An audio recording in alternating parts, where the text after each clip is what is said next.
Yeah. I don't think that's going to work because it's just view the event. So I think that would be like me going in as not a person. I think you have to send the link. That's the only one I have. Well, I'll try it, but I think it's just going to be view. Well, Kenzie's in. Yeah, I'm here. Hi, Kenz. What's happening? Now Martha's trying to get into this meeting, and I don't know what the meeting ID is. And like they're plowing my driveway right now.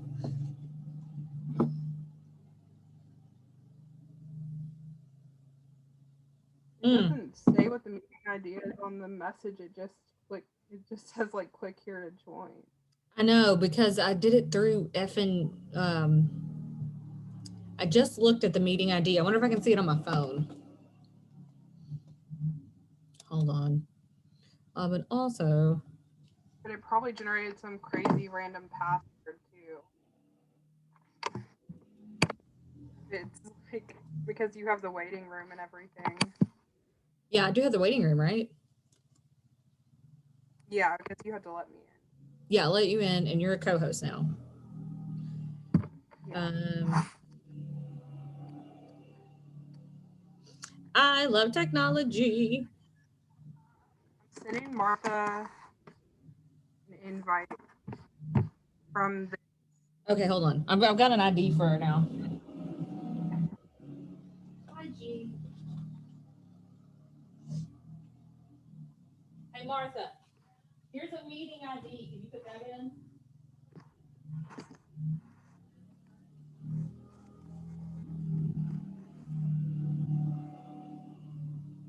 It was witchy 57.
Can you change your password again?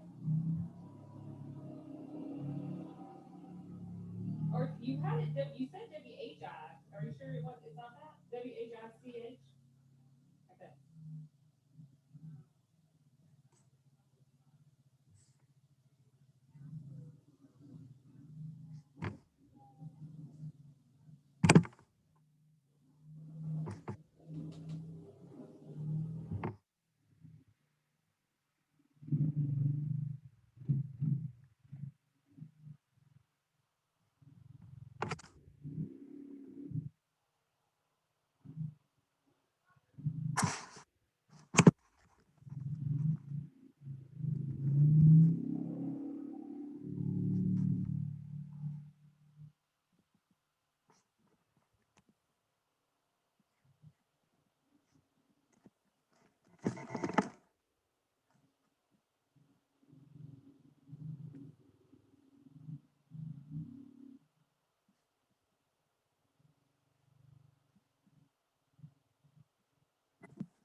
I'm texting you the Zoom link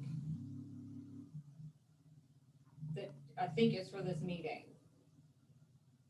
I emailed it to her Yahoo account.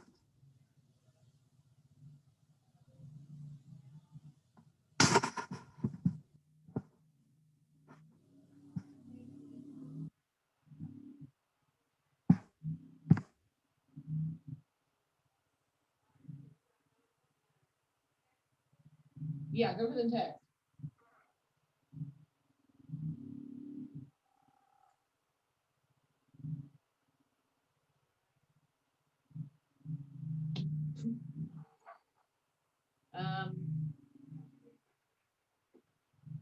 Kids, you're about to have a cat in my chair.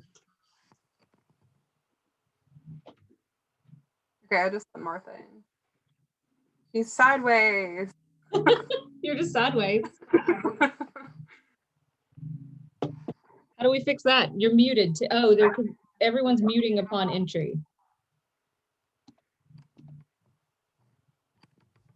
Are you on your, I don't know why you're sideways. Well, you're sideways too, Kinsey. It's I think because maybe it's because you're on a she's on a tripod and it's not Oh. recognizing it right now. Oh, okay. Well, I don't care. You can be sideways. I mean, is that a problem for you all? Do you see me sideways? Yes. Yeah. Well, I mean, Oh. it's magical, so whatever. Huh? Your phone has portrait, like the portrait orientation lock on. Is that why this is happening? No, No, it 'cause it wasn't worked on earlier. because it wasn't on earlier. But I had to pick up the phone to. Okay, wait a minute. How you're about good. that? Yep. Did Yeah. that fix it? Yep. Okay. Yeah. Now, if you set it back in, it'll be right. Okay. There we go. Oh, Jesus. Oh shit. Okay. Well, no one else is here yet, so that's good.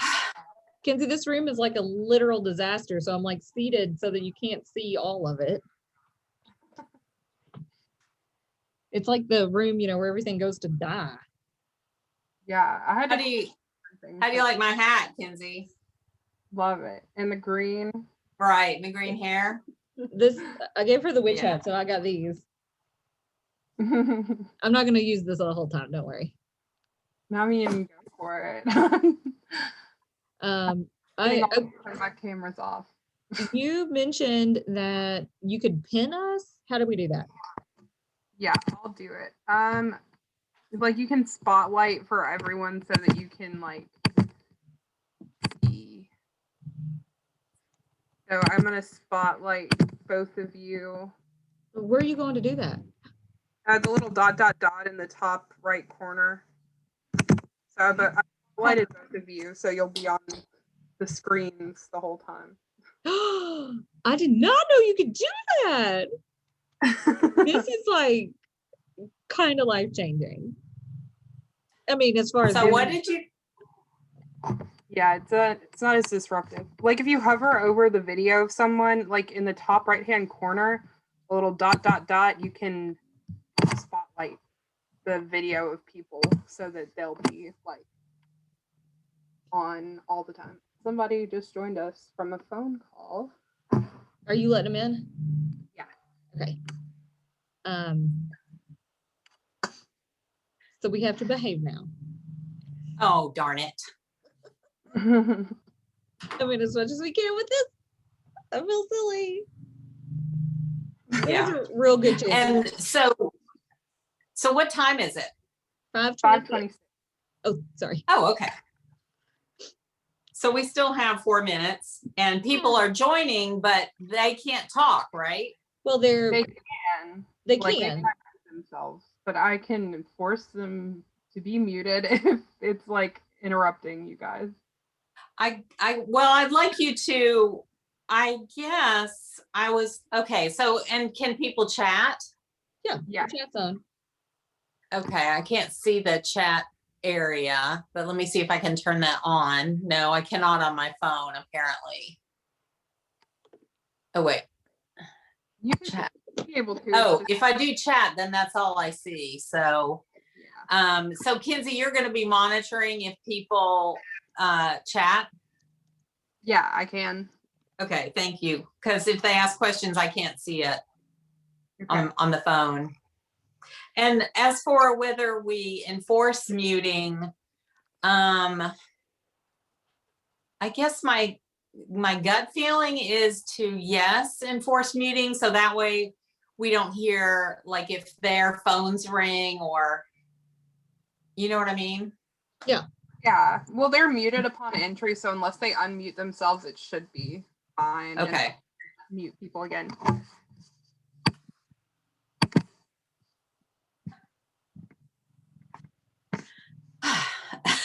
Okay, I guess we're ready. Well, we've still got a couple of minutes. For those that are joining in, we're glad you're here. And We'll get started in a minute. Oh, hey, can you turn on your music, Alissa? oh yeah, I know. forgot. We made a little witchy playlist. I'm gonna do it not the way I intended, but Telling me. something happened. Alyssa was telling me the existing witchy playlists were like way too dark. Yeah. Yeah. Yeah, we had to kind of censor it a little bit. This is Love Potion number 9. That was not on any of the witch playlists, and they were much darker, like more about like I don't like sacrifice and stuff. We didn't think that was our Yeah, yeah, our that's feel for the night. that's really not where we're going with this whole thing. Not yet. Yeah. I was listening to an Aleister Crowley podcast for the past 2 hours, so I'm like, I don't know what that means. Aleister Crowley, he's like super evil magic guy from England. Oh my gosh. That's a good one. Okay. What you got in that cup there, Alissa? It'd be just coffee. Yeah, sloppy. Dang. Also, friends, we won't wear these the whole time, but we thought it'd be fun to start out kind of witchy for you.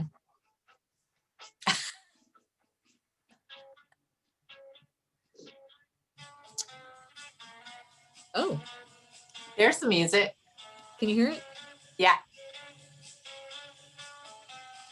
Can you not hear it? Yeah, I just anyway, things are happening. Yes, they are. While there are more people joining us, I think we're up to 9 participants, including us right now. All right, well, I Okay. think we've got. So- We'll give them a second. Yeah.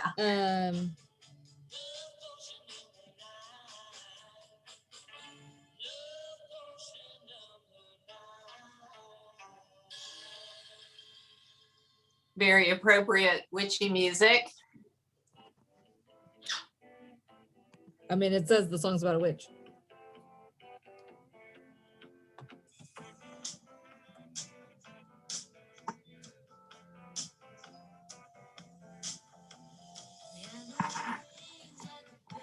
This is a little too big. This is giving me a headache, so Well, it's going to come off pretty quick. Okay.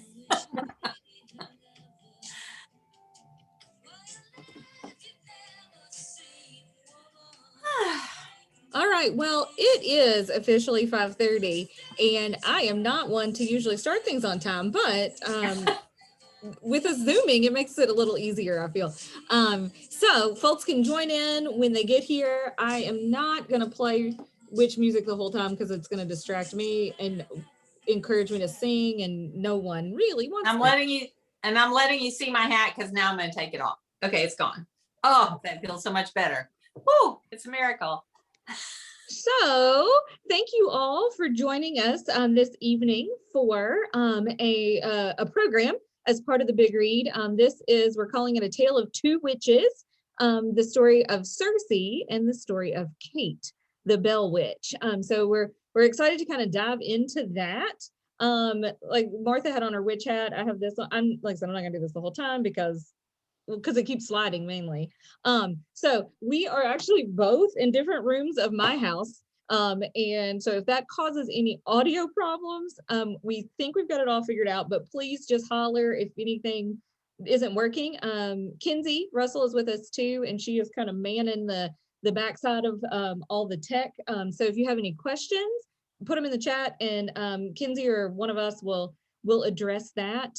And I feel as though we're all friends here, and I'm just gonna go ahead and forewarn y'all that there is a real good chance a cat's gonna walk right in front of me. That is not part of the witch deal. That's just part of my life. So, I mean, he's. Oh, hey, wonderful. Alissa, let's Yes. also let participants know we will unmute you at some point so you can ask questions, but you can also use the chat to ask any questions that you have. And so there, I said it.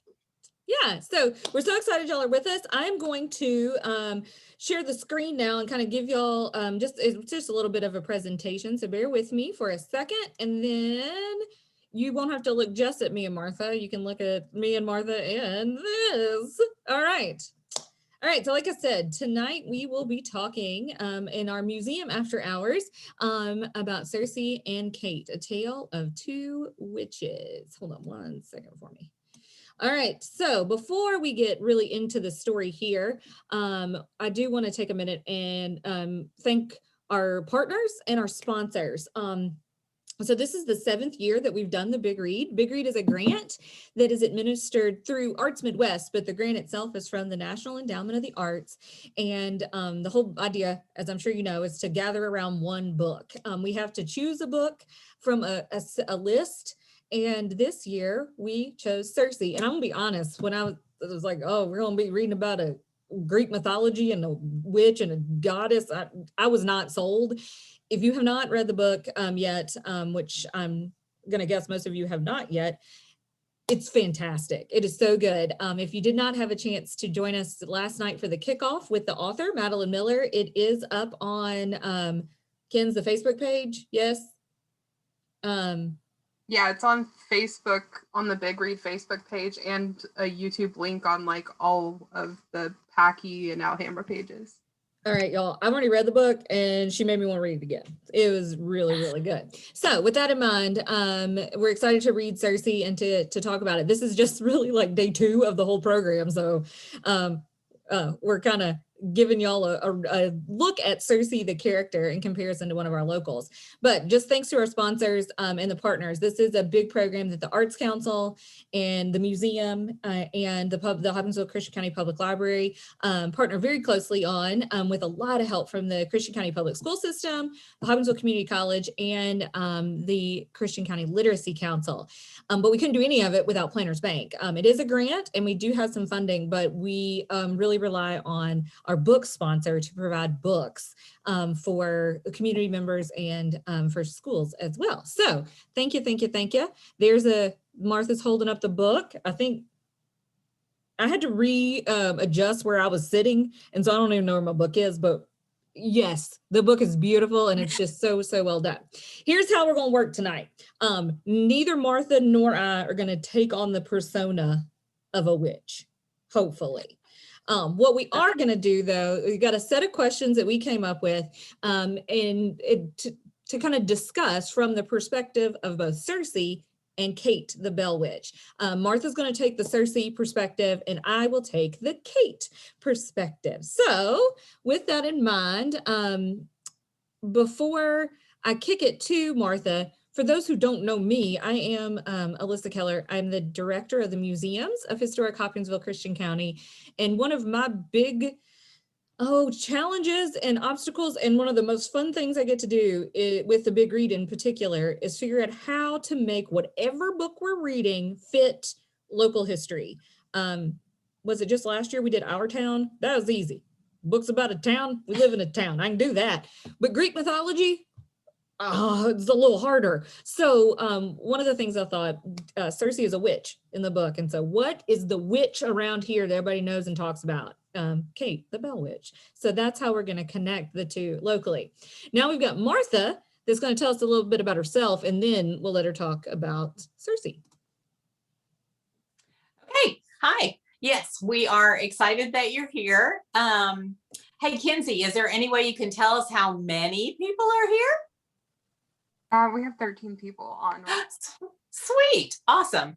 Okay. Well, so I'm Martha White, and I've also been involved in the Big Read for the last 7 incarnations of doing it. And this year I only have one hat, and it is not the witchy hat, but here it is in case you didn't get to see it. Ta-da! My hat is as flower farmer. I think anybody who knows me, I think knows that I do that. I've had other jobs too. I worked at the library or at the community college, but now I'm just a flower farmer. So that's what my husband and I do. Free range flowers. We grow specialty cut flowers and we sell at farmers market, and we do special events and weddings. And yay, so that's me. And I'm so excited about Circe, especially after hearing Madeline's talk last night. That was so cool. In fact, I got so excited I started reading it again, and I got about halfway through. So I've read it a time and a half now so far.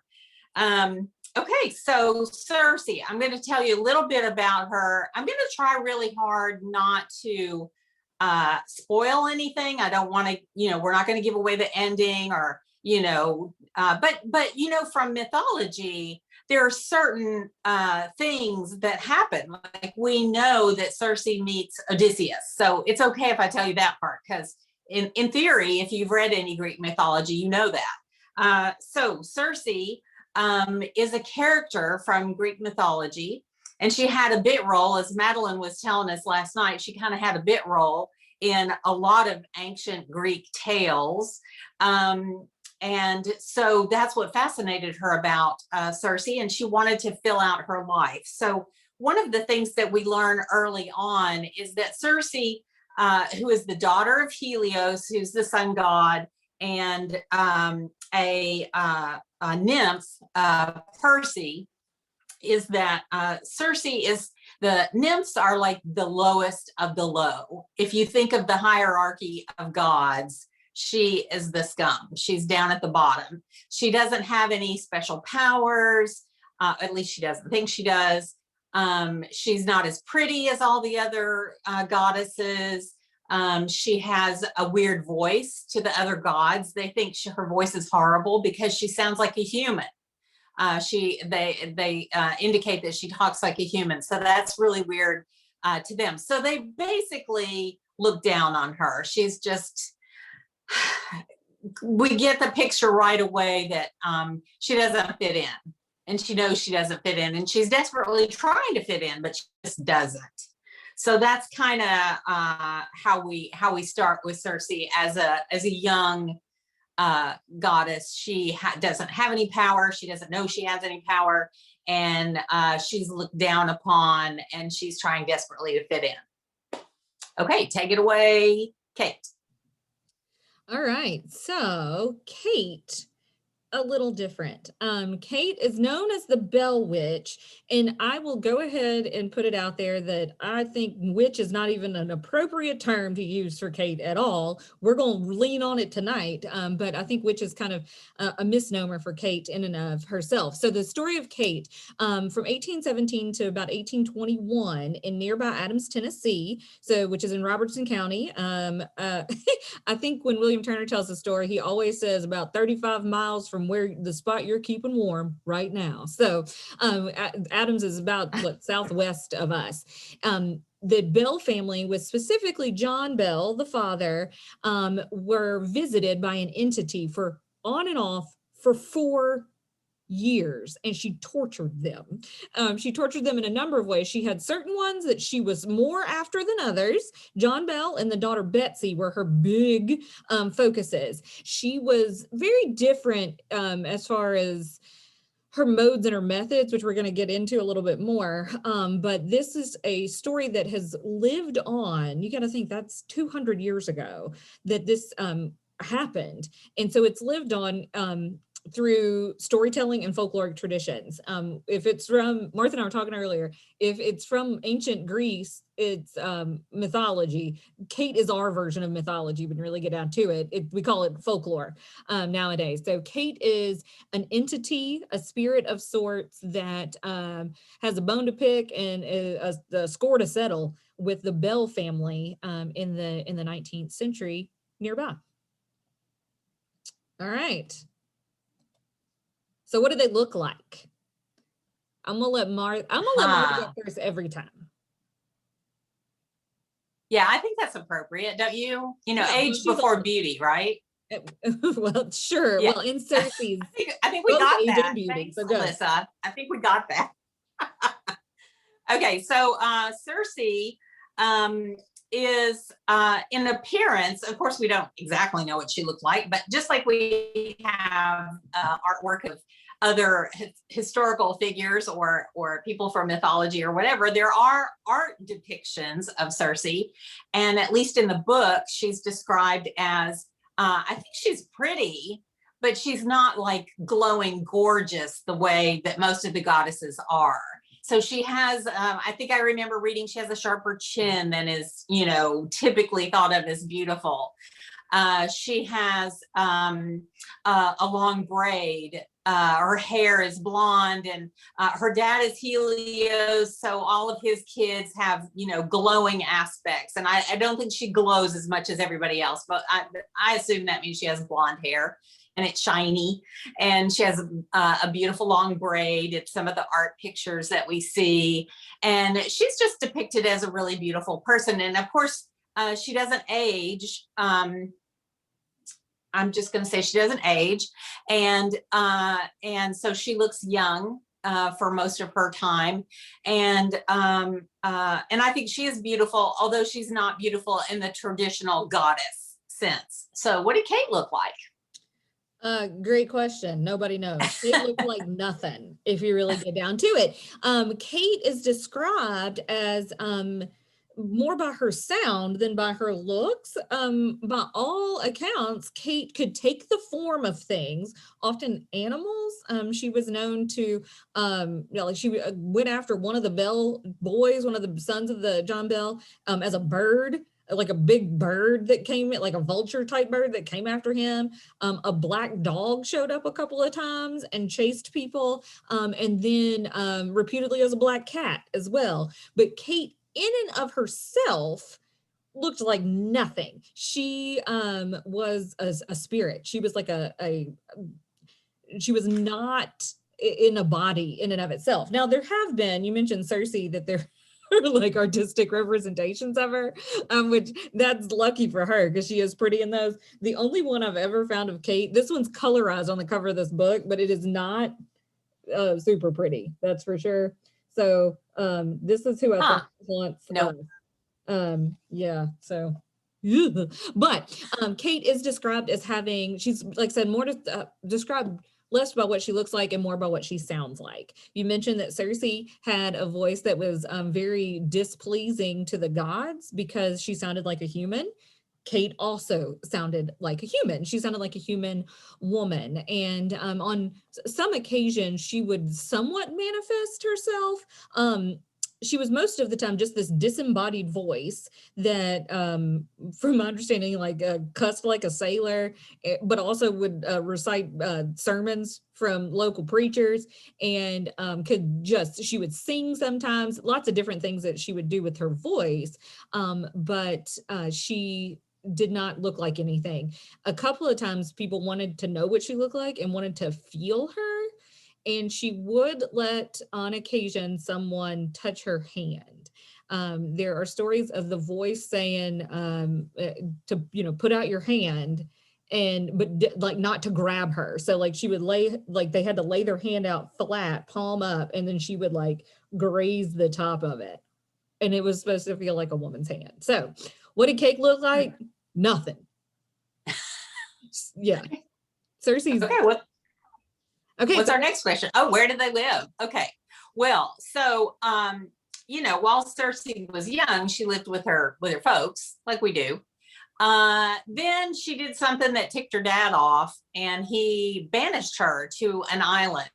Aiaia, it's called, and it was a deserted island. Nobody else lived there. It was far, far away from anybody. He intended for her to go and live there and never see anyone else again. And at first she was a little freaked out by that, but it turns out it was a really beautiful island. It had forests, it had fields. There was a house there already that, in my mind, I don't know if I've envisioned it quite the way Madeline intended, but I sort of envisioned it as like a thatched cottage, but like a really big one. It's not like a one-room building. It had multiple rooms. I think it was supposed to be a really nice place, but I see it as kind of a rustic place with big old, you know, stone fireplaces and that kind of thing. And, you know, it had like a courtyard, and it had barns for animals and pens for all the men she turned into pigs and such. So she had a really nice island, and she did come to learn to love it. it was a little scary for her at first, but she did come to love it. So Kate's totally getting the short end of the stick around here. So Circe has this like glorious island in the Mediterranean that is all hers, and she like tames wild animals and whatever. Kate, in the earliest accounts of Kate visiting the Bell family, she didn't really live anywhere. She was a disembodied voice and an entity. If anything, she lived with the Bells because she was in their house the most. But over time, a cave has been attributed to Kate's like her haven, her den. So there is the Bell Witch Cave in Adams that can be visited today. A number of like ghost hunter type people have been to the Bell Witch Cave to try to experience the strangeness that that comes with Kate, but no glorious islands that were her real domain. Like I said, the cave is something that was kind of, I think, added to the story a little later, but yeah, Kate did not. We're gonna get into some of the cool stuff Kate did, but so far she hasn't looked like anything and she didn't really live anywhere. So Martha's job. Back to Circe. Yeah, let's get back to Circe. Yeah, Circe's way more fun at this point. Okay, so next, from what or where did they derive their powers? Well, so in the story, the first time that Circe tests her powers, she's actually angry. So she's got a lot of built up hostility. She's been done wrong, and she wants to make a guy pay for it, for this wrongdoing. And so she remembers hearing about these flowers that grow on some mountain of the gods. And these flowers were supposed to be imbued with the power to turn someone into the thing that they are, you know, the thing that they were always intended to be. Oh no, I'm lying. Okay, so she wasn't mad at this point. She was in love. Okay, sorry, back up. She was actually in love, and she wanted to try to make her boyfriend a god so that her dad would let her marry him. This was before she got mad at him. Okay, so she wanted him to, so she intended to take these flowers and squeeze the oil out of them and turn him into a god. Now, she was a little nervous about it because it is supposed to turn you into what you were always intended to be. So she kind of, you know, crossed her fingers and hoped for the best. And in fact, it did turn him into a god. It turned him into sort of like a sea god. And he became sort of like a merman almost. He had fins and, you know, barnacles for skin. And I think he turned kind of a bluey green. So anyway, she, with this love, this feeling that she had, this intense feeling, plus the flowers, she was able to turn him into a god. Now, from what I said, you can imagine that it didn't turn out the way she wanted. Because then basically he was a god and he was like, well, I can have whoever I want. Why would I want you? And goes off with somebody else. So then, but anyway, my point is that her intense feelings and her desire to make these changes, it turns out that the desire, the power is within her.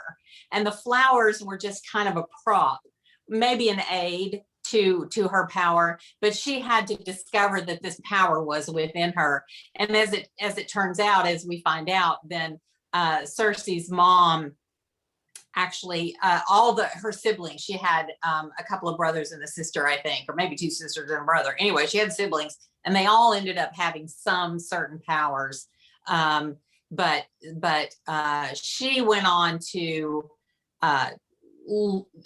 study her powers a lot on this island. She had lots of time, so she was able to spend a lot of time researching and trial and error and figuring out, okay, if I dry this rather than take the oil from it, it does this thing as opposed to that thing.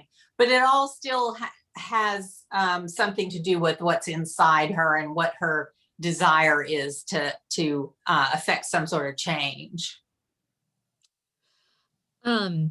So as for Kate, from what or where she derived her power is it's very mysterious. No one could ever really pin down why this entity was so angry with John Bell and his family. There are a number of things that she told the family that she like why she was there.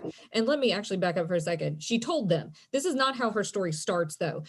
Kate is often described as being this articulate, disembodied voice, which she became. Her power had to grow, though. The earliest encounters with the spirit were much more simple and much, I don't know, more what you would think of common ghost stories. The sound of branches scratching on windows on a night with no wind, the things moving that weren't supposed to move. And then the entity itself kept getting stronger and stronger. The only thing I can figure is fueled purely by hate. And she started to pull covers off beds while people were sleeping. She pulled hair out. Betsy, so John is the father. There are a number of children. Betsy is their daughter, and Betsy is the other one that she tortures. John and Betsy, they're the ones that Kate's like, got it out for. She will pull chunks of Betsy's hair out in the night. She sticks her with pins. She pinches her. And again, this is all like as she's gaining strength. Then the family starts to hear like, it's described as like garbled sounds, like mumble, like blah, blah, blah. That's how I imagine. I showed the movie Attack of the Killer Tomatoes at the museum in the fall, and I literally think that she sounded like those tomatoes, which was like blah, blah, blah, blah. Anyway, okay. Then she gets stronger and stronger and stronger, and develops like an actual. She finds her voice when you really get down to it. She physically manifests a voice, and that voice becomes very articulate. It becomes very knowledgeable, and as an entity she can move over vast distances in very short periods of time, and she can also be in more than one place at the same time. So her power, it seems to derive from hatred. But why does she hate the Bell family?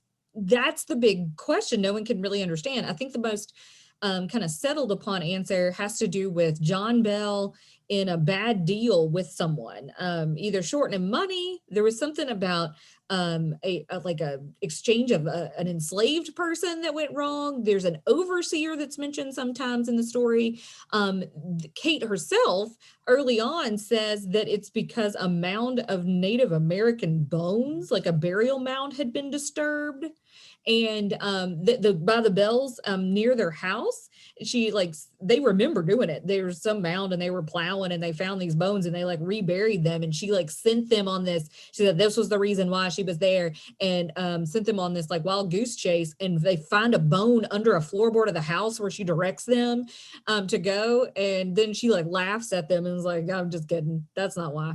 And then she sends the boys on a treasure hunt, and if they find this treasure, help her find this treasure that I think it's like in the Red River, that she will go away, that she's been denied this treasure. And as they're one of them's about to drown, she laughs at him again, like that's not it either. And so like she just constantly is just needling after them without really ever giving a clear reason as to why. But I think as far as where her powers are coming from, frankly, I think some of her powers may be coming from their own subconscious and from like this collective energy around it. But as far as who she is, I think she's driven by a lot of anger. All right. What were the reasons for using witchcraft? We may have kind of covered that. Yeah. I think so. I mean, for Circe, it started out as love.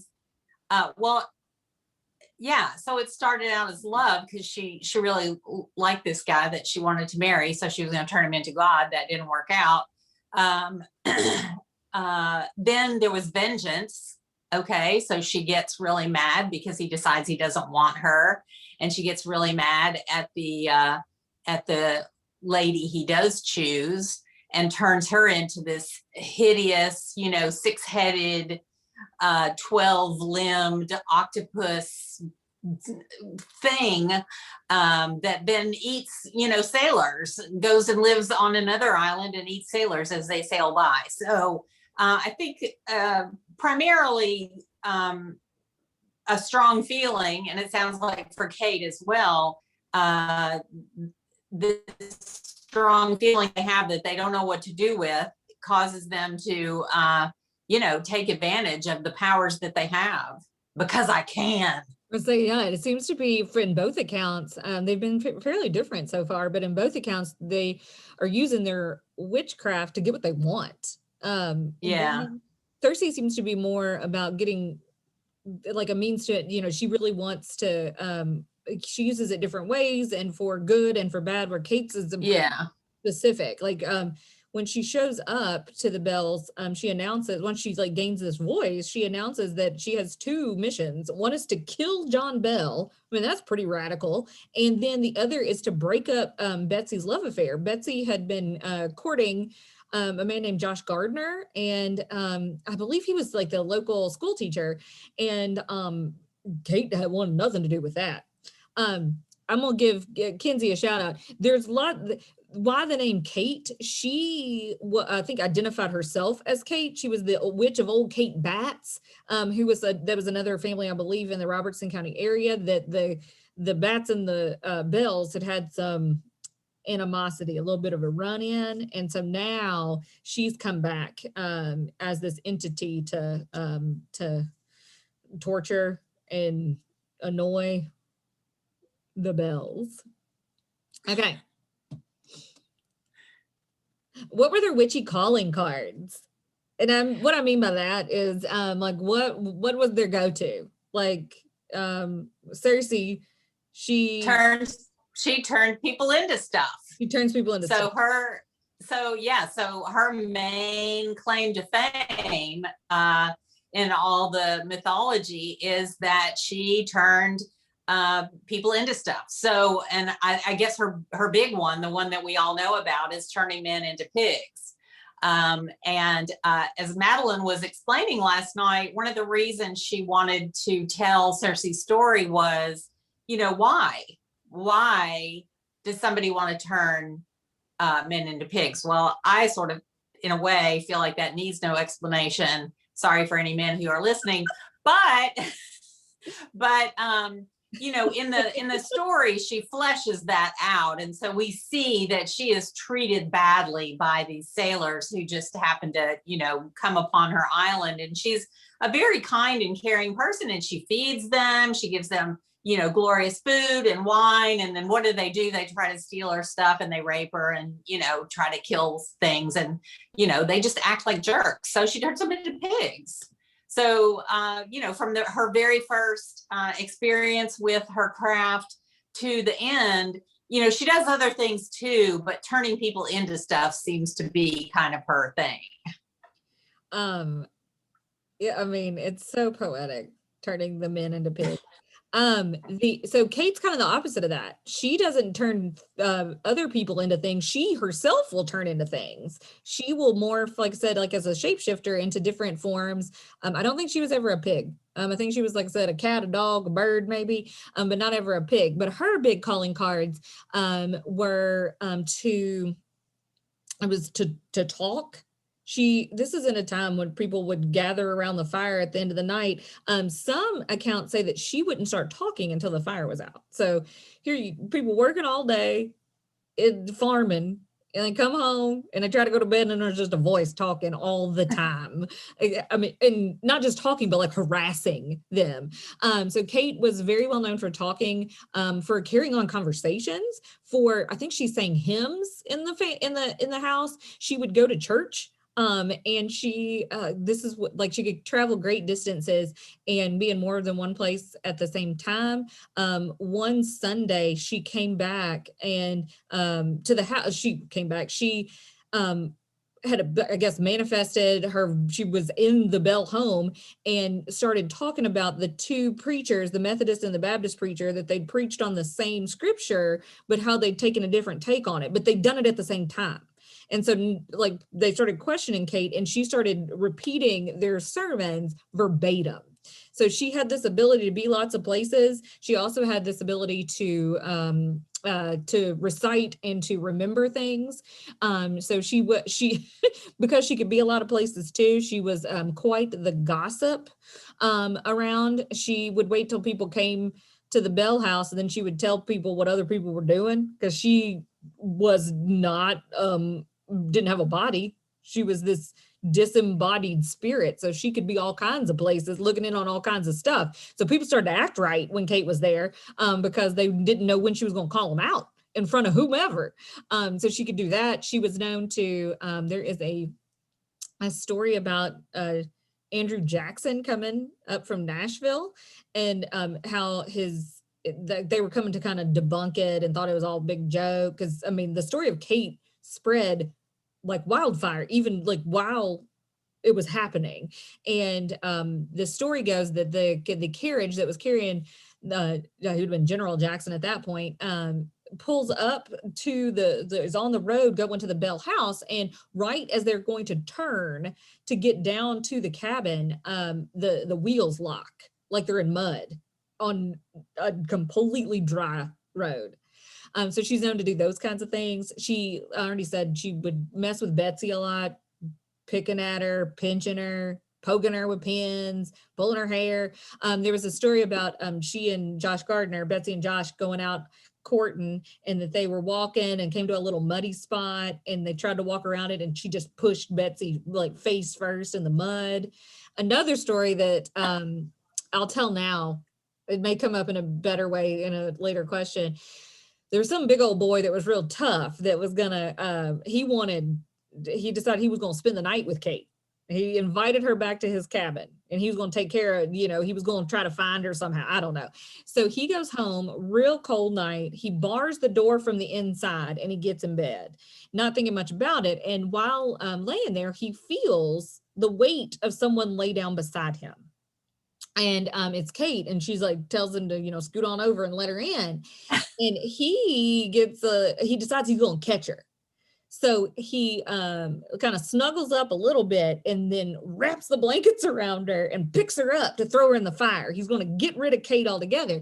But as he picks her up and starts to walk, the blankets get heavier and heavier to the point he can't lift them, and this like stinking smell of sulfur comes out of them. Oh. So there you go. That's Nice. gross. So where Circe turns others into kind of, like their true selves, it sounds like Kate morphs herself into different things in different forms in order to get her point across. So I have a technical, not exactly a question, but a statement, which is obviously both Alissa and I could talk for a really, really long time. And our program's only supposed to last an hour, and I don't have any idea what time it is. Kinsey, how much time do we have left? And has anybody asked any questions yet? We have about 25 minutes left, and no one has asked any questions yet. Okay, sweet. Well, we'll just keep on with our back and forth thing. If you have any questions, just put them in the chat. And but we can definitely talk for 25 more minutes at least. Oh yeah. Okay, so what was their most effective witchy technique? Oh, well, I sort of think we have talked about that in that Circe turns people into stuff.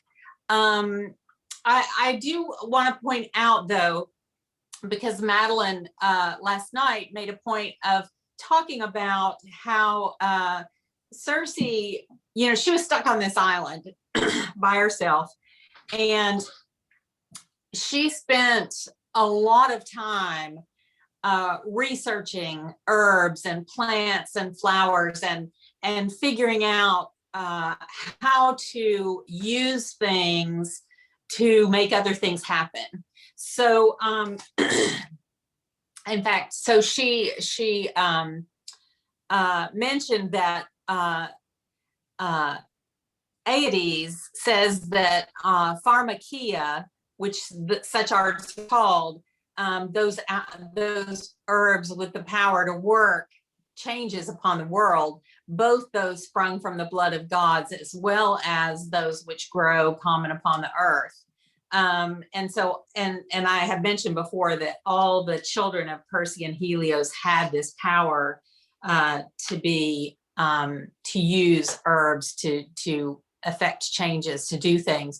But the point I wanted to make is that she spent, probably the equivalent of centuries, if not millennia, perfecting her art and learning how to, decoct things and dry things and how to use them to their best effect. So I think her perseverance and her just doggedness in study was a very important aspect of her personality. Their use What of about old Kate? Well, her most effective witchy technique, I think, was like sheer driving people mad. Like she attacking and like causing physical pain and harm. Now, Kate is reputed to be the only spirit or entity or witch, or however you want to look at that, to have actually killed someone. I mentioned earlier that she came with two goals: to kill John Bell and to break up Betsy and Josh Gardner, and she did both. Betsy and Josh Gardner did not get married, John Bell died. The reports kind of vary, but what seems to be the most accurate is that he was in his sick bed. He'd been sick, he'd taken to the bed. They were keeping like vigilant watch over him. The voice would be in the room while he was sick, like yelling at him and just causing all kinds of issues. And then one day they found beside him a vial of poison, not herbs. Circe made herbs. Kate uses straight out poison, and it like had been administered to him. The family, I hate this part of the story. The family gave a little bit of the poison. They put a drop of it on a cat's tongue, and the cat died in minutes. And the way the story goes is that they did not have this poison in the house. So that I guess that's her most effective technique, is she like followed through. Yeah. We did have a question come in, and if it's in our list. So let's see. Let's keep on going. How did they choose who to help and who to harm? Well, I think Circe generally had a pretty compassionate spirit. That was kind of another thing that made her different from all her fellow nymphs and gods and goddesses. They all seemed pretty self-centered and very narcissistic. Also, the name comes from another god. But anyway, they all just did stuff to enhance their own lives and to make them feel better. I mean, they were, seeing it from Circe's viewpoint, they were all pretty terrible people.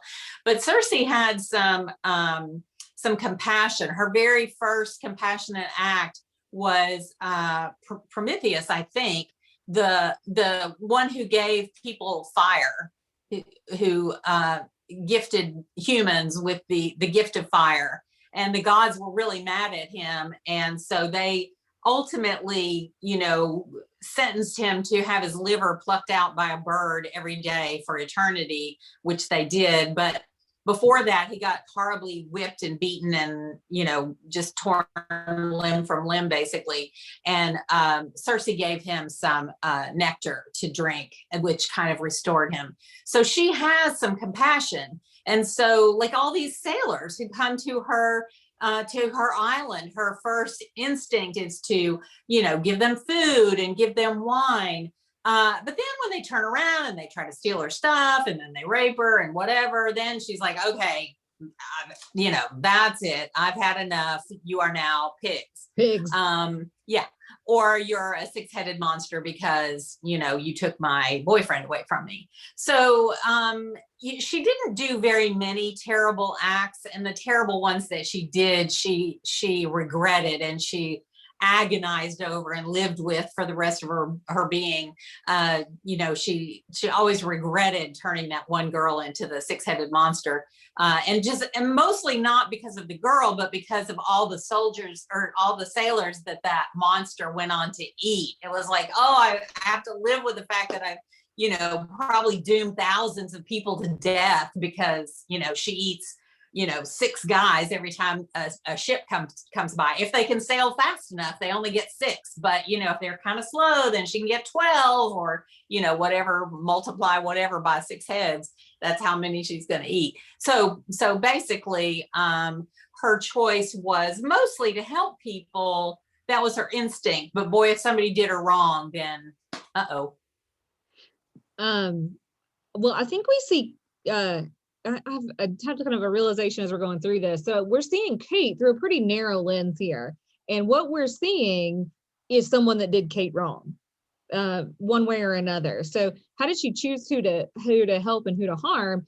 Why she chose the Bell family, I've kind of tried to give as much light as I can, but why she chose John and Betsy specifically to really put her sights on, nobody really knows. As far as helping, I don't know that she really helped really much anybody, but she was much better to Lucy, John's wife, and Betsy's mother. She would refer to Lucy as the best woman that ever lived, and she would kind of comfort Lucy and would visit Lucy in a very, very different aspect. Maybe it's because she hated John so much and felt bad for Lucy for being married to him. I don't know. But she did have some amount of, she wasn't just angry and she wasn't just hateful and torturous to the whole Bell family. She picked her favorites. My realization that I'm having, again, I already mentioned it. If y'all did not see Madeline Miller last night, do it. It was so good. So what we know of Circe until this book is what we read in the Odyssey and in Greek mythology, that is coming from a much more male perspective, that there's not that much character development of Circe. Yeah. That's what Madeline Miller did. Same for Kate. There's not really much character development for Kate, other than she was this mean, vicious entity that could be kind of funny sometimes, but could also cause a lot of damage. So, oh my gosh, am I going to write a book about Kate? Hey, I don't know if you mentioned this, Alissa, and I think it's okay to bring it up. It's kind of an icky topic, but I remember either reading or maybe hearing when I went to the place that I went to the Bell Witch Cave, that there was this theory that maybe John and Betsy were having an incestuous relationship. Oh, I have not heard that. Oh, really? Yeah. So that came up either in a book that I read or there, I can't remember which, but that maybe that's why the Bell Witch was so picking on John and Betsy, because there was some not cool stuff going on there.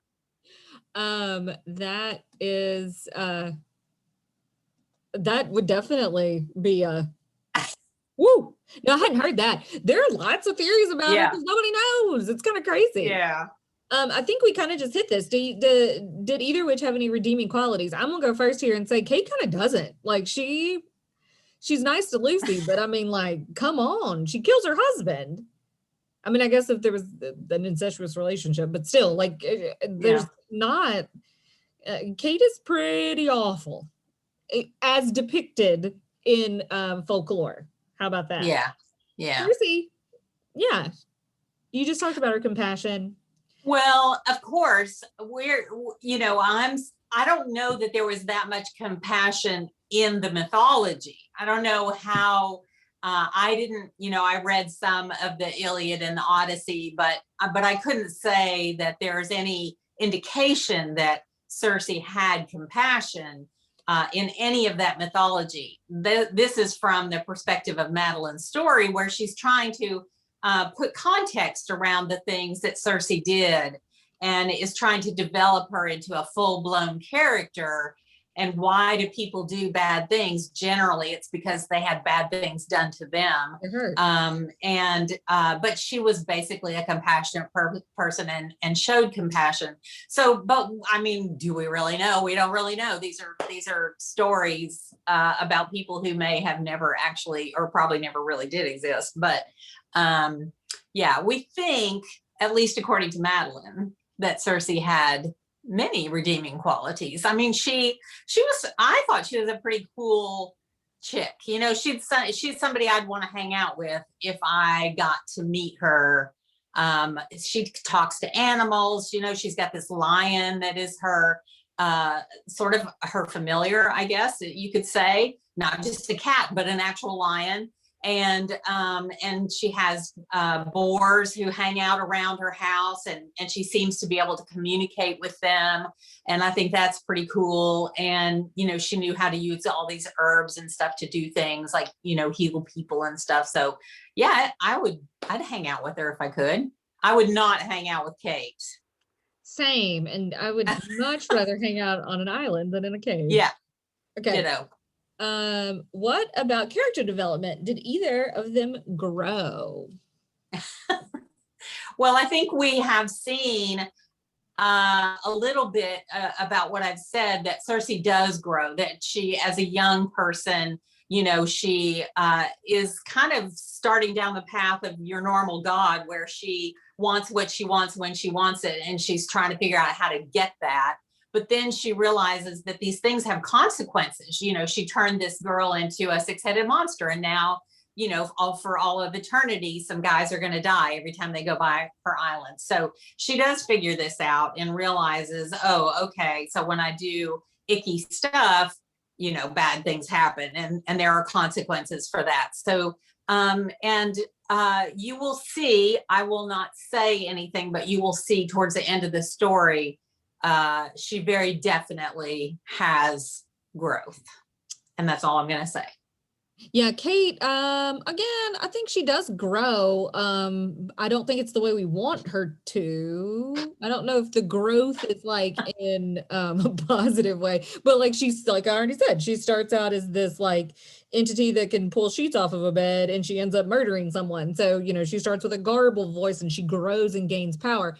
So I think she grows, but I don't necessarily think that if the way the story is presented in local folklore, her character does develop, but it develops strength in a negative sense, I would say, where I think that Circe, really thanks to this novel, is given an opportunity to develop in a more greater complexity, for sure. Yeah. All right, whose powers would you rather have? I mean, come on. Hello.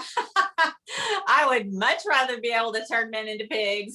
Well, you're also a flower farmer, so of course you want to like live on an island and have your and grow flowers and herbs, and, you know, talk to the animals. Hello.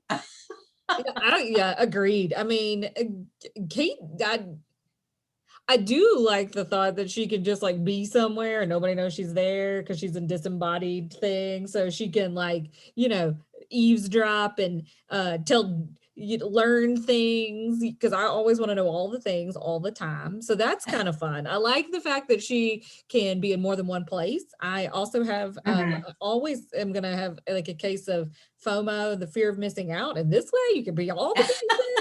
So that would be exciting. Well, so, also, Kate could travel far distances, and see, Circe couldn't really do that. She had to, when she wanted to find out what was going on somewhere, she had to get, you know, Daedalus or Odysseus or somebody, or Hermes, to tell her what was going on, because she couldn't just pop over, you know, and see what's what. But Kate could just go hither and yon. I mean, like, Madeline said it last night, and thanks to Kenzie's the question, like Kate was like, or not Kate, Circe was legitimately the like the original social distancer, and was quarantined for eternity on an island where like Kate is a free for all. She can go to Circe's island. She can go there, nose around. She could make shape and become one of the people she wanted. So I don't know. I don't like, you know, the murderous side. I'm still going with Circe. I don't know. I'm still going with Circe. I could use a trip to the beach. I think I'm actually gonna go with Kate, but I promise but you're gonna be disembodied. You're gonna be disembodied when you get to the beach. I mean, I feel like there's a real bad joke or something about like, and everyone would be thankful. No, I'm just, you know. Yeah. Oh, well. Then you wouldn't have to worry about a bathing suit. Whoa. So yes, but as I say that, if I'm gonna pick Kate, I don't want her powers of like, I would want to use her powers for fun and for good. Okay. Yeah. All right. Who was the better witch? Circe. I would agree. Circe was definitely a better witch. I think that she's much more complex, and she does good things, she does bad things, she uses like her knowledge and her powers, and that's easy, hands down. Circe we- wins. We're getting close to our hour. That's the only reason I'm going faster. So what questions would you ask these witches? So this is when we really want to open it up to y'all. I think we may have some things in the chat already. What do we got? I like Kenzie's hot take that Lucy was actually the Bell Witch and was just thought the family needed to act. Oh, I love it. uh-huh. I'm going back up. April wanted to know if either of the ladies did anything benevolent or good, and that maybe they earned their witch label by knowing and applying medicinal herbs or just knowing things. I do. Yeah. Yes, Circe definitely did the medicinal thing. She was able, in fact, she helped her sister deliver the Minotaur. So her sister birthed the Minotaur. And she requested that Circe come and be at her bedside for this birthing. And so she was able to, the sister didn't want any, she didn't want to be put to sleep or anything, but she did, she was okay with a little bit of painkiller. So Circe helped her out with that. And they ended, gods are essentially indestructible. So like when Prometheus, ticked everybody off by giving people fire, he got beaten with a cat of nine tails or a whip, and it like pulled, strips of skin off his back. But basically they heal themselves, everything, gets healed. So anyway, you basically can't kill them. So the sister is having the Minotaur, it's, in her womb, and they end up having to do like a C-section. So Circe is like cutting into her and reaches in to grab this baby or this, Minotaur, and the Minotaur actually bites 3 of her fingers off as she's pulling it out. And she uses some herbs to help regenerate her fingers. So her fingers grow back. So these centuries or millennia or whatever that she has spent on this island learning how to use herbs, she does use them for the good of the people who do end up coming by her island, except for when they then try to rape her and she turns them into pigs. I would want to ask, I think that to clear up why Kate was coming to the Bell family, like what, there's this bad business deal. They've been called out in church. She even said the Native American burial ground wasn't right. But like what was it what transgression was so bad that it led to this? I really think that would be something I'd want. I would also want to know if she's coming back. That was part of it, that when she left, she said, when she left in, I think it's either 1820, 1821, 21, she said she'd be back in 7 years. And in 1828, she did come back and visited for like a week and told them a bunch of stuff, but nothing bad, nothing nearly as dramatic as what had happened. I will also say though, that Adams, Tennessee and the surrounding area got a good scapegoat in Kate, because anytime something bad went on or happened, it was Kate the Bell Witch, Does anybody else have any questions that they would want to ask these witches? I tried real hard to say the word witch tonight and not something else. The one that starts with a B? Yes. Okay. So hold on. Let's see. We're getting close here. What, if anything, can we learn from their witchiness? Well, I think because Circe's tale is so much more well developed in the story that Madeline gives us, we learn a lot. We learn a lot about feelings and how you make impetuous decisions when you're young that can have lifelong repercussions. And she tries really hard not to dwell on that stuff, but it does bother her. She does think about these things from time to time, and it keeps her from making those same kind of decisions in the future. Like, oh, okay, before I, turn this person into a six-headed whatever, maybe I need to think about that. So I think as she is learning to think about the consequences of her actions, then we think about the consequences of our actions too. I think the well-developed story that we have in front of us helps us be able to learn where, I don't know, can we learn anything from Kate other than revenge is sweet? I don't know. Well, and what's a good anger management is important. Deal with things. Yeah. Maybe we also should learn that it can become too late to right wrongs, and you might get visited by the spirit of somebody if you don't take care of your stuff now. So if you have any bad blood with someone, you might want to deal with it when they're still living. And so that that you're not, subjected to something so horrible as Kate. Kinsey has put in the chat that she thinks that they're both definitely a product of their times, that Greek it's moving on me, sorry. Greek gods were all terrible and just ruled out of their followers being fearful of them. Circe was much more benevolent, and she had to create her own power, which is frowned upon. So they're like, oh, she's a witch.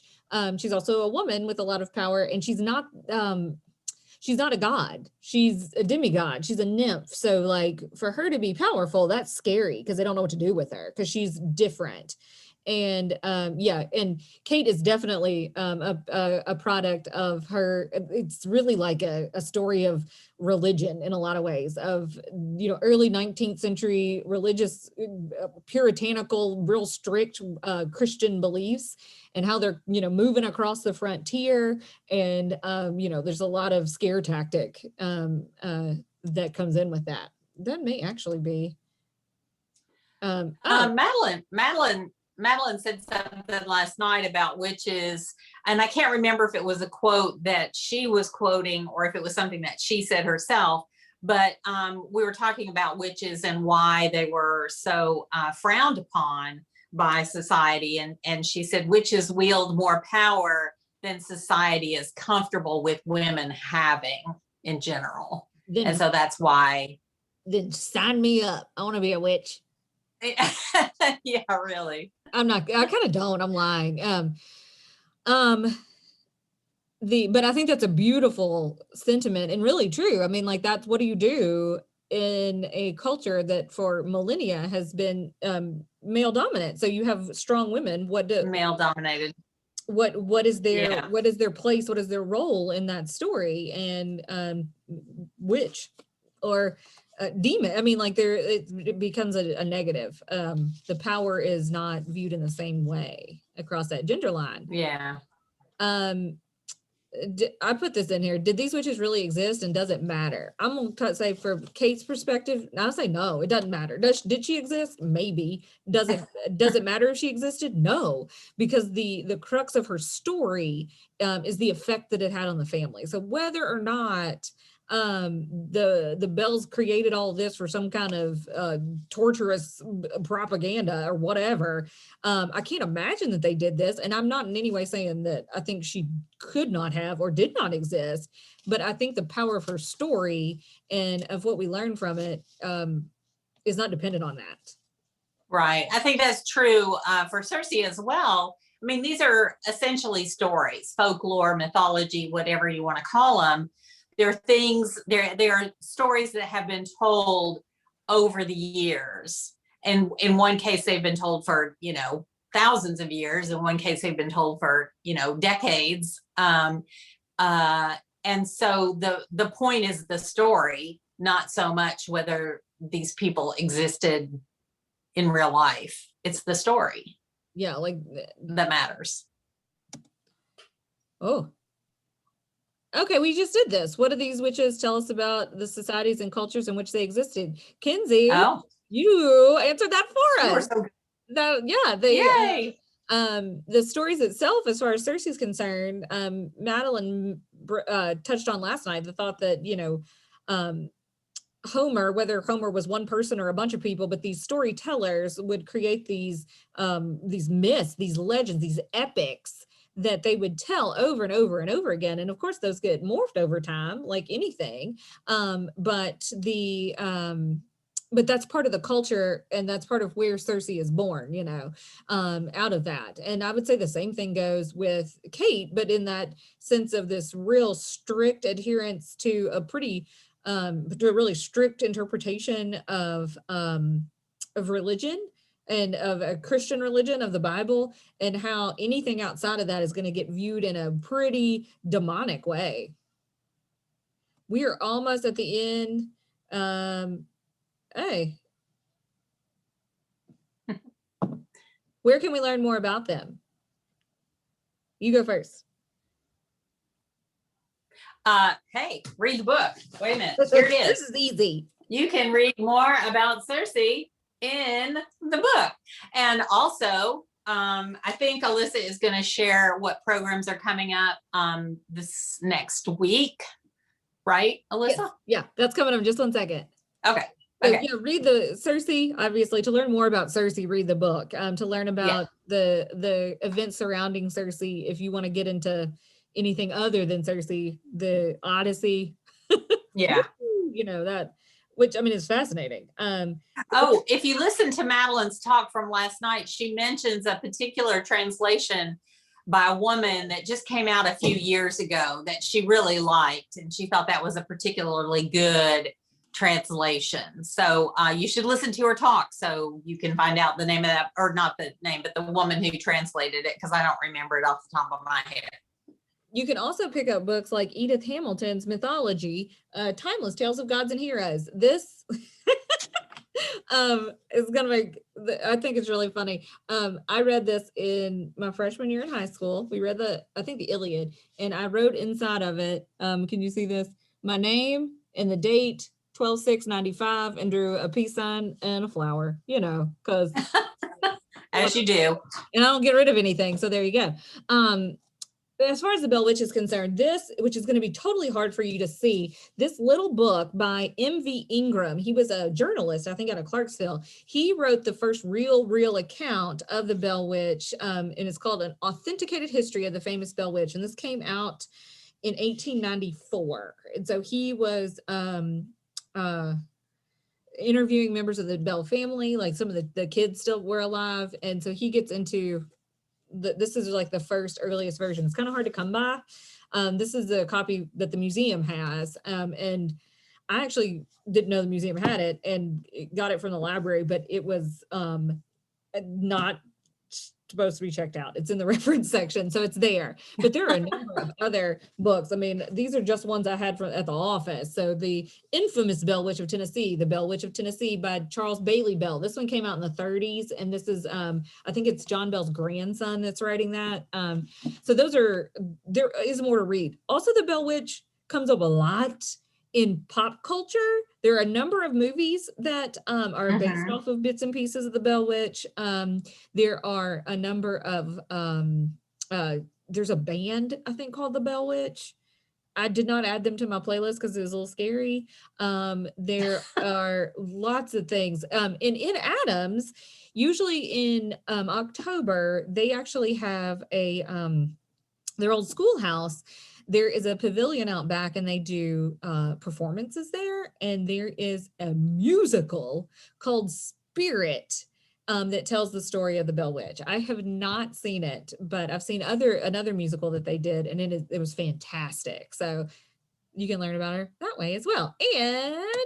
And hold on, my last one. You can always come out once a year. It's usually right around Halloween, sometimes at Jeffers Bend, almost always at the museum, and hear William Turner tell the legend of the Bell Witch. He's been telling it for decades and decades, and nobody does it like William, and it's fantastic. I think I heard it the first time when I was like 5 years old, and I heard it again this year. So like you gotta love that. So keep your eye out. You never know when William's gonna pop up telling the Bell Witch story. And we do actually, the museum does have a recording of it. So if I can get it figured out, we'll do our best to have that where people can see it in the midst of all of this. And then here are our upcoming programs. And so this is just for this week. On Sunday at the Alhambra, they'll be showing the movie "Oh Brother, Where Art Thou," which is basically a Depression era take on the Odyssey. And I don't know if you find Circe in "Oh Brother, Where Art Thou." You definitely find the sirens though, so you get to meet a lot of the obstacles that Odysseus met, but in a kind of Southern Depression era, George Clooney kind of way. Thursday, February 25th at 6, we've got a Gods and Monsters book discussion with the community college. I'm going to assume that's virtual, and check the Big Read Facebook page for information on how to do that. At the same time that night, there's a Hellenistic art lecture at the hall at the Alhambra, and it will also be virtual. I think it's an in-person and virtual. So a couple of options there. And then Saturday, the 27th at 11 a.m., the public library is doing a writing workshop. They also, I think, have grab and go kits available on that morning. I'm not sure what the kits are going to be that day, but they'll be there. And ongoing, the Hopkinsville Brewing Company, they always do such fun stuff with us. And they have made Circe's Tart Cherry Sour beer that has been brewed. And I haven't tried it, but it's beautiful. It's bright pink. I love it. Oh, it's beautiful. So you can definitely, the writing workshop is virtual too. Thanks, Ken. If you have any questions about any of these programs, Kenzie's going to be the one that knows the most at this point. The museum does have a few other things coming up. We're going to do a Healers of Hoptown. Since Circe was a healer, we're going to talk about some of our physicians, not just medical, like professional medical physicians, but some holistic health, plan to touch on midwives and some of our health institutions that we have. So, and I may even get into some of the healing springs. There's a lot about this area that's got a lot of health connections. That's Thursday, March 4th.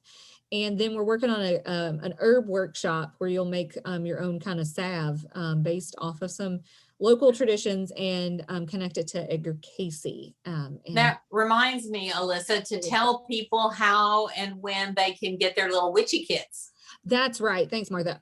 We were going to make witch kits for everybody to pick up at the museum, and then ice, snow, then ice and snow again. And we haven't done it yet. So I will get those together next week and have them available at the museum. So if you want to stop by and get a little witch kit, it'll have like a little sachet in it with Circe's head on it with some lavender. Hopefully you'll get a smudge stick and I don't know, an eye of newt. I don't know what all, we're going to put some fun stuff in it, some stones, so you can conjure up your own things. All right. Well, if there are not any more questions, we really, really thank y'all for joining us on a cold Friday night to learn about some witches, and hope we've inspired you to mix up a potion or two this weekend. Or at least pick up the book and read it. Oh, books will be available next week. I think at least by Tuesday, the museum should have them. The library maybe by Monday, or it's got Monday, Tuesday. Be looking for them when everybody thaws out. Thanks for coming. Thank y'all so much. Bye.